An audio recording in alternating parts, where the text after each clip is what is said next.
Nellimarla Janasena MLA లోక మాధవి కార్యకర్తలతో కలిసి పిఠాపురం వెళ్లారు. భోగాపురంలోని పార్టీ కార్యాలయం నుంచి ఆవిర్భావ సభకు బయలుదేరారు. నెల్లిమర్ల నియోజకవర్గంలోని నేతలు కార్యకర్తలంతా తండోపతండాలుగా సభకు పయనమయ్యారు. చిత్రాడ వేదికగా డిప్యూటీ సీఎం పవన్ కళ్యాణ్ ఇచ్చే సందేశం కోసం యావత్ రాష్ట్ర ప్రజలు ఎదురు చూస్తున్నారని లోక మాధవి అన్నారు.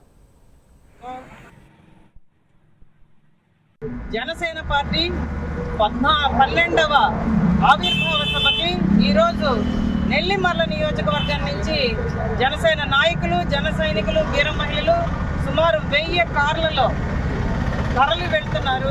విజయనగరం పార్లమెంటరీ మొత్తం ఈరోజు 7 నియోజకవర్గాల జన సైనికులందరూ కూడా ఈరోజు పిఠాపురం వెళ్ళడానికి సన్నాహం చేసుకున్నాం.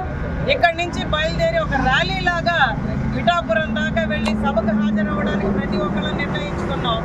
ఖచ్చితంగా ఇది ప్రజల శ్రేయస్సు కోసం, ప్రజాక్షేమం కోసం, యువత బంగారు భవిష్యత్తు కోసం ఆయన చేసిన నినాదానికి జనసేన పార్టీ పుట్టింది.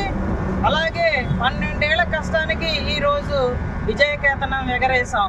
ఖచ్చితంగా ప్రజలందరూ ఈరోజు ఆలోచిస్తున్నది the future of Andhra Pradesh lies with Janasena party. జై జనసేన!